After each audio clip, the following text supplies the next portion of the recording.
Paano kung ang dahilan kung bakit patuloy na kumakatok ang kahirapan sa iyong pintuan ay dahil hindi mo pa kailanman nilinis ang landas na dinaraanan nito? Sa karunungan ng Budismo, ang pasukan ng iyong tahanan ay hindi lamang lugar kung saan inaalis ang sapatos. Ito ang daanan ng enerhiya. Ito ang pagdating ng kapalaran. At minsan, dito rin ito natitigilan. Sabi nila, kung nais mong baguhin ang iyong buhay, huwag mong simulan sa iyong pitaka. Simulan mo sa pintuan ng iyong tahanan. Hugasan mo ito. Linisin mo ito. Igalang mo ito. Dahil ang kahirapan ay hindi lamang tungkol sa kulang sa iyong bank account. Ito rin ay tungkol sa harang sa iyong enerhiya, isipan, at espasyo. Ito'y hindi pamahiin. Ito'y sinaunang gawain. Ito'y espiritual na agham. At sa libo-libong taon, ang mga monghe, pantas at maging ang mga simpleng tahanan ay nagsagawa ng isang tahimik na ritual upang linisin ang kanilang tahanan mula sa negatibong enerhiya at anyayahan ang kasaganahan. Ngayon, muling natutuklasan ang ritual na ito ng mga taong pagod ng magpakahirap pero nananatiling kapos. At ngayon ay handang baguhin ang hindi nakikita upang maanyayahan ang nararamdaman. Dahil kapag nilinis mo ang landas para sa kasaganahan, natatandaan ng kasaganahan kung paano ka muling matagpuan. Nililinis natin ang ating tahanan kapag may darating na bisita. Walis, mop, ayos ng sirang gamit. Dahil gusto nating ipakita ang paggalang sa ating espasyo. Pero naisip na ba natin kung anong klaseng enerhiya ang dumadalaw sa atin araw-araw? Paano kung ang kahirapan ay hindi lamang isang kalagayang pang-ekonomiya, kundi isang uri ng enerhiya na naninirahan sa mga lugar kung saan may kaguluhan, kung saan walang layunin, kung saan ang pintuan ng iyong tahanan ay nakalimutan na? Sa mga turo ng Budismo, ang tahanan ay hindi lang pisikal na estruktura. Ito'y pagpapalawig ng sarili. Kung paano mo tratuhin ang iyong espasyo ay refleksyon ng kung paano mo tratuhin ang iyong hinaharap. At ang pasukan? Ito ang unang impresyon ng iyong buhay. Ito ang hangganan ng kung ano ang tinatanggap mo at kung ano ang iniiwasan mo. Ito'y banal. Ito'y espiritual.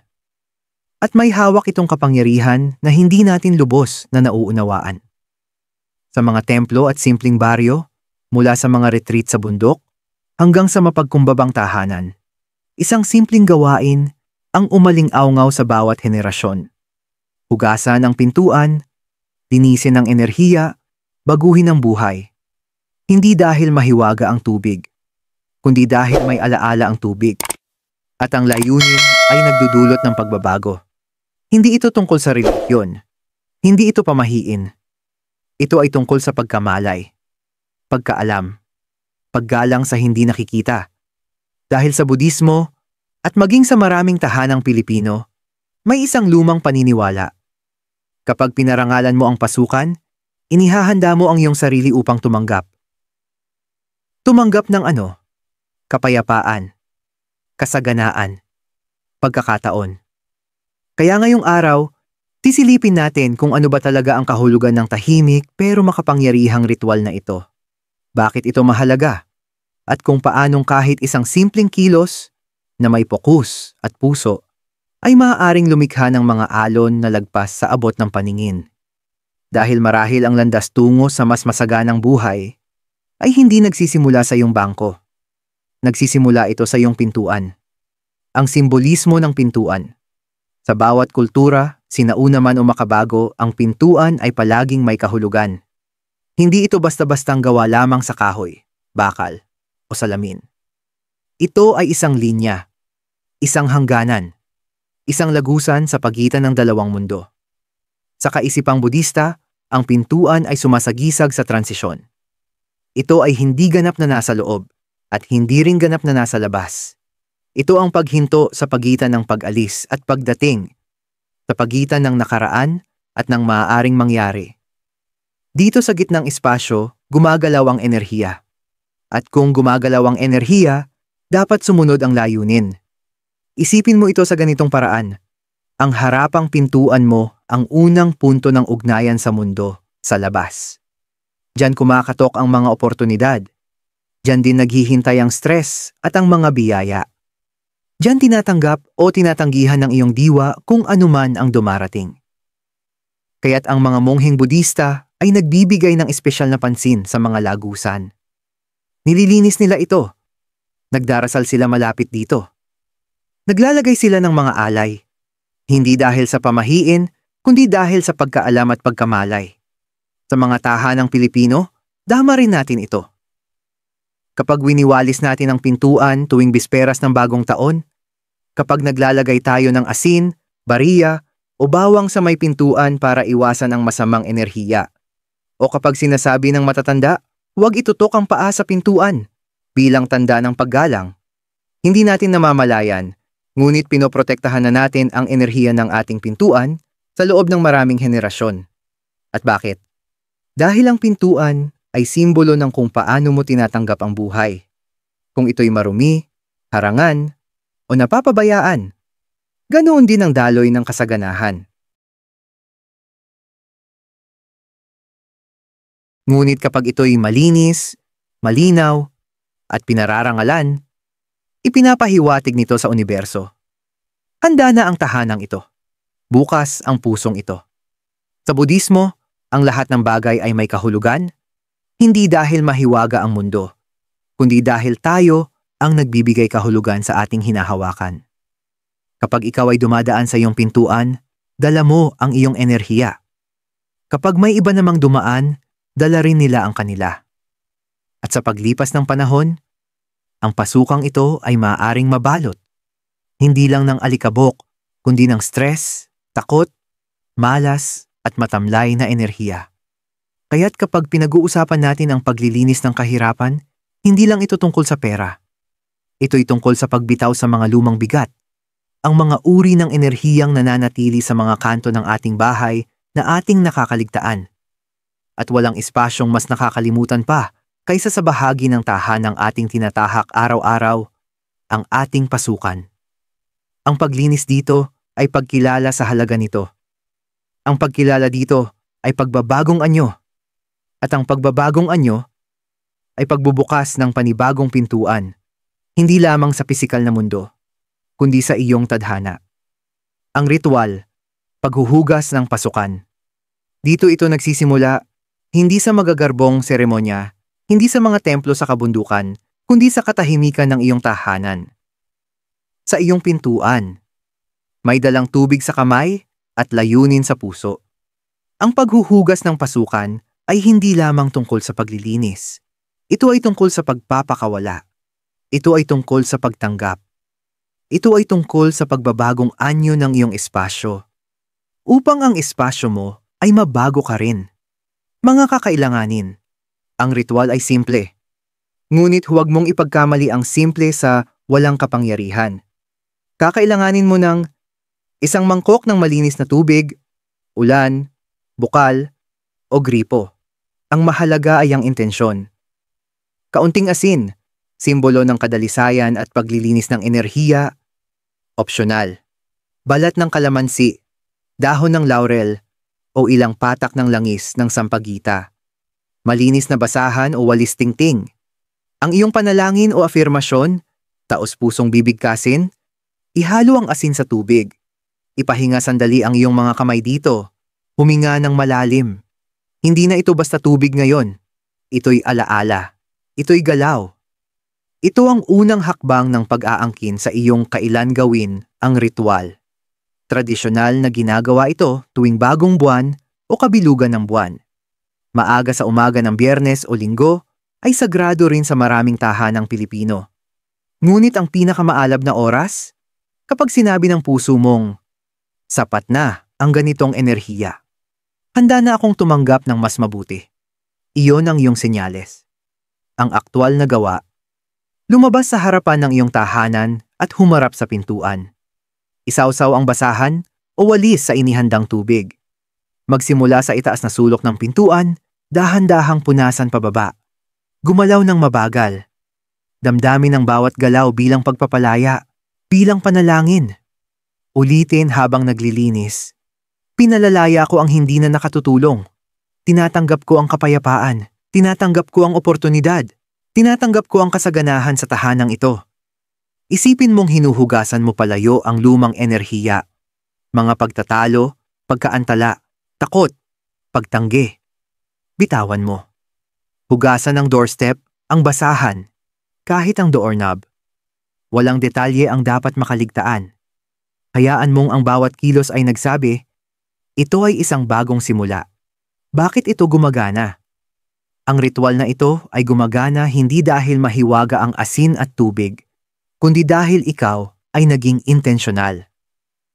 At sa parehong tradisyong Budista at Pilipino, ang layunin ay isang buhay na puwersa. Kapag naglilinis ka ng may pagkamalay, napapansin mo ang dati mong hindi pinapansin. Kapag binabasbasan mo ang iyong espasyo, pinapaalala mo sa iyong sarili na karapat-dapat ang tahanang ito sa mabubuting bagay. Na ikaw ay karapat-dapat sa mabubuting bagay. Karamihan ay naghihintay ng swerte. Ngunit ang marurunong, inihahanda ang daan para dito. Hindi mo kailangang maniwala sa himala. Ang kailangan mo lang ay maniwala sa galaw. At ang bawat galaw na may pag-aalaga, pagmamahal at malinaw na isip ay nag-aanyaya ng mas maraming bagay na iyong ninanais. Maaaring hindi nito mabago ang lahat sa isang araw. Ngunit binubuksan nito ang bagong padron. At kung minsan, iyon lang ang kailangan. Panloob at panlabas na kahirapan. Ang tunay na kahulugan. Kapag naririnig natin ang salitang kahirapan, kadalasan pera agad ang naiisip natin. Walang laman ang pitaka. Mga bayaring tambak. Bigas na kailangang pagkasyahin pa. Ito ay totoo. Ito ay masakit. At para sa milyong Pilipino, ito'y hindi lang isang konsepto. Ito'y araw-araw na realidad. Ngunit itinuturo sa atin ng karunungan ng Budismo ang isang mas malalim na katotohanan. Ang kahirapan ay hindi lang kakulangan sa pera. Ito rin ay kakulangan sa galaw. Isang buhay na walang daloy. Kung saan ang mga pintuan ay nananatiling nakasara, pisikal man o emosyonal. Kung saan unti-unting natutuyo ang pag-asa, gaya ng balon na hindi na pinupuntahan. Ito ang panloob na kahirapan. At ito'y mas mapanganib kaysa anumang utang. Dahil ang panloob na kahirapan ay bulong na nagsasabing, hindi ka kailanman magiging sapat. Bakit pa susubukan? Wala namang nagbabago. Ito na ang kapalaran mo. Tanggapin mo na lang. Ang mga ganitong kaisipan ay naninirahan sa loob ng ating tahanan. Nagtatago sila sa magugulong sulok. Naglilihim sa ating mga ugali. Sa katahimikang mabigat. Sa mga bagay na ating tuluyang tinalikuran. Kaya't kapag pinag-uusapan natin ang paghuhugas ng pasukan, hindi lang tayo nag-aalis ng alikabok. Tayo'y nagpapakawala ng paninikip. Tayo ay nagsasabi sa ating sarili, hindi ako magpapakulong sa bigat na ito. Naniniwala pa rin ako sa pagbabagong buhay. Ang tahanang ito at ang pusong ito ay karapat-dapat sa higit pa. Sa Budismo, ang kalagayan ng iyong paligid ay madalas na refleksyon ng kalagayan ng iyong kalooban. Ang magulong tahanan ay salamin ng magulong diwa. Ang baradong pasukan ay salamin ng saradong pagkakataon. At kaya, ang paglilinis ng panlabas na mundo ay isang mensahe sa panloob na mundo. Magising ka, bumangon, tanggapin. Ito ang dahilan kung bakit mahalaga ang gawaing ito. Hindi dahil ito'y mahiwaga, kundi dahil binibigyan tayo nito ng isang bagay na bihira sa isang mundong puno ng ingay. Isang sandali para muling pumili. Pumili ng pagkamalay. Pumili ng paghilom. Pumili ng pagkilos kapag lahat ay tila tumigil. Isipin mo ang isang hardin. Kapag hindi mo na ito dinidiligan, hindi mo na tinatanggalan ng damo, hindi mo na binibigyan ng liwanag, ano ang mangyayari? Unti-unti itong mamamatay. Hindi dahil isinumpa ang lupa, kundi dahil ito'y napabayaan. Ang iyong tahanan, ang iyong isipan, ang iyong buhay ay pareho lang. At ang kahirapan, ang tunay na kahirapan ay umuusbong kung saan walang pag-aalaga. Walang liwanag, walang galaw, walang pag-asa. Ngunit sa sandaling muli kang nagmalasakit, muli kang kumilos, Kahit simpleng paghuhugas lang ng pintuan gamit ang tubig alat at panalangin, ikaw ay nagtatanim ng bago. At ang isang kilo ay nagiging 2. Ang isang pagbabago ay nagiging ugali. At dahan-dahan, ang enerhiyang minsang humadlang sa'yo ay nagsisimulang bumitaw. Hindi ito pamahiin. Ito ay kapangyarihan. Ang uri ng kapangyarihang nagsisimula sa loob at sa kalaunan, makikita sa labas. Ang tahanang Pilipino, lupaing may diwa at pakikibaka. Pumasok ka sa kahit anong tahanang Pilipino, malaki man o maliit, at mararamdaman mo agad ang isang bagay. Hindi lang ang amoy ng adobo o ang tawa na ng mga bata, kundi isang bagay na mas malalim. Isang bagay na banal. Isang damdaming ito'y higit pa sa 4 na pader. Ito'y espasyong pinatatag ng mga panalangin, sakripisyo, at tahimik na tibay ng loob. Sa Pilipinas, ang tahanan ay hindi lang tirahan. Ito'y lugar ng pag-asa. Lugar ng paghihintay. Lugar kung saan nilalabanan natin ang bagyo, pisikal man o emosyonal. At kahit gaano man kahirap ang buhay, laging may tanim na halaman sa bintana, isang krus sa itaas ng pintuan, isang bote ng cologne sa altar, at ang paulit-ulit na tinig na nagsasabing, "Kaya pa." Ito ang diwa ng tahanang Pilipino. Ngunit sa likod ng lakas na ito, ay madalas may dalang pakikibaka. Mga inang naglalaktaw ng pagkain para makakain ang mga anak, mga amang nasa ibang bansa, lumalampas sa kaarawan, Pasko, at libing, makapagpadala lang ng pera. Mga lolo at lola na muling nagiging magulang habang pasan ang dekada ng pagod. Mga estudyanteng nag-aaral sa ilalim ng mahinang ilaw, umaasang edukasyon ang daan palabas. Hindi bihira ang mga kwentong ito. Nasa bawat kanto. At nararapat lamang na igalang. Kaya't ang ritual ng paglilinis ng pasukan ay hindi lamang espiritual. Ito'y emosyonal na mahalaga sa pamilyang Pilipino. Nagiging paraan ito ng pagsasabing, maaaring kapos kami sa piso, ngunit sagana kami sa pagsusumikap, sa pagmamahal, sa diwa. At dahil kami karapat-dapat, hindi namin hahayaang manirahan dito ang mabigat na enerhiya. Pinoprotektahan namin ang aming tahanan, hindi lang sa kandado at gate, kundi sa pag-aalaga, sa layunin, at sa sagradong ritual. Kahit sa masisikip na espasyo, sa inuupahang kwarto, o sa tahanang gawa sa manipis na kahoy, makikita mong may nagwawalis sa harapan. Nagbubuhos ng tubig para bumaba ang alikabok. Nagliligpit ng barya sa altar. Nagsisindi ng insenso bago ang pagsusulit o panayam. Maaaring hindi natin ito tawagin na ritual o karunungang Budista. Ngunit ang layunin ay pareho.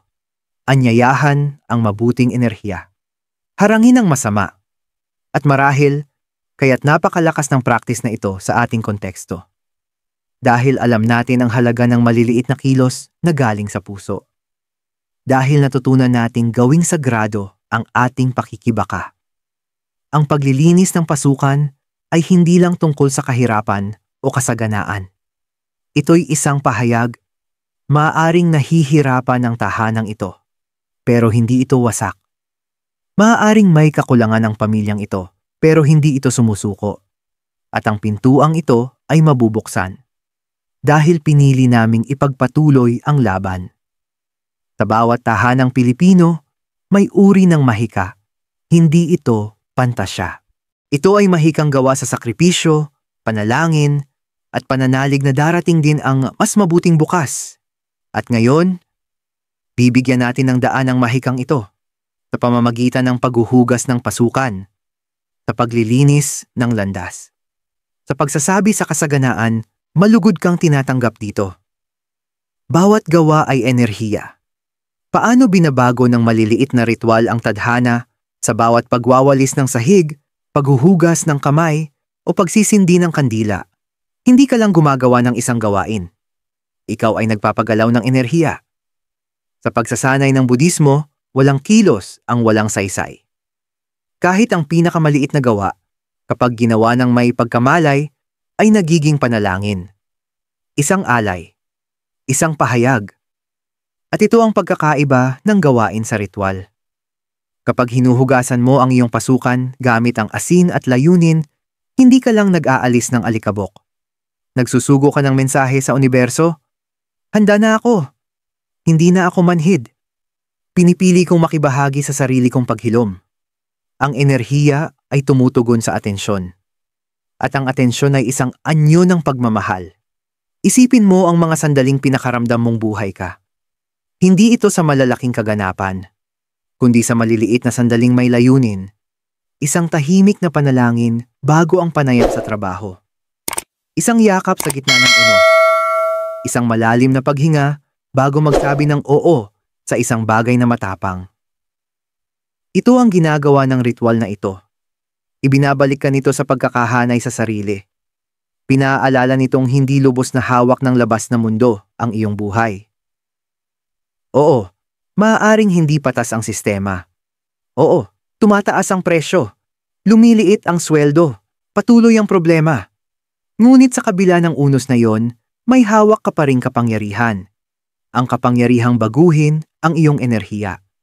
Dahil kapag binago mo ang iyong enerhiya, binabago mo ang iyong galaw. At kapag nag-iba ang galaw mo, nagbabago rin ang mga bagay na lumalapit sa iyo. Parang ganito. Maghagis ka ng bato sa tahimik na lawa, kakalat ang mga alon, aabot sa mga gilid. Ngayon, maghagis ka ulit sa parehong lugar, paulit-ulit. Lalakas ang mga alon. Magkakaugnay sila. Lalago ang epekto. Ganito gumagana ang mga ritual. Sa bawat ulit mong paggawa, lalong lumalakas ang enerhiya. Lalo nitong pinapahirap na makapanatili ang kahirapan, takot o kawalang kilos. At hindi mo kailangang maging perpekto. Hindi mo kailangan ng kandila, mantra o mamahaling kasuotan. Kailangan mo lang ng pagkamalay. Ang ritual ng paghuhugas ng pasukan ay hindi lang tungkol sa kalinisan. Ito ay tungkol sa kalinawan. Ito ay pag-angkin muli ng isang bagay na pilit kinukuha ng kahirapan. Ang pakiramdam na may kapangyarihan ka pa ring pumili. Dahil kapag tila wala ka ng hawak sa mga nangyayari, pinaalala ng ritual sa'yo, may magagawa pa ako. Ako pa rin ang nagdedesisyon kung ano ang papapasukin sa aking espasyo. Naniniwala pa rin ako sa paggalaw. At ang paniniwalang yan, ang munting apoy ng sagradong pagkilos, ay madalas siyang gumigising sa tadhana, pangwakas na pagninilay at panawagan sa pagkilos. Kaya ngayon, ang tanong ay hindi na kung gumagana ito. Ang tanong ay, handa ka na ba? Handa ka na bang gawing sagrado ang isang simpleng kilos?